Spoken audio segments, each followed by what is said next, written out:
婚宴喜慶場合好多時都會用噴彩帶嚟助興㗎，但係山東菏澤一個婚宴因為咁而樂極生悲。由范寶瓊講下。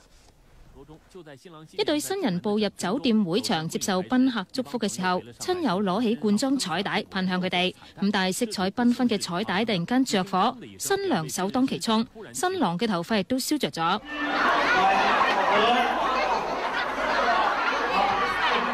親友一擁而上幫忙救火，場面混亂，火勢好快被撲熄。咁但係一對新人嘅頭、頸同埋膊頭都有唔同程度嘅燒傷，立即送院治理。雖然冇生命危險，咁但係肯定今次嘅婚禮令佢哋留下難忘嘅回憶。初步估計事件中使用嘅罐裝彩帶，其中一種充滿易燃壓縮氣體，接近火源之後會着火焚燒，而另一種彩帶喺噴發嘅時候更加會發出聲響，可能因此產生火花。咁由於呢一啲罐裝彩帶包裝上只有簡單嘅使用方法，冇註明廠家同埋出產日期，一對新人正考慮循法律途徑追究。無線電視記者范寶瓊報道。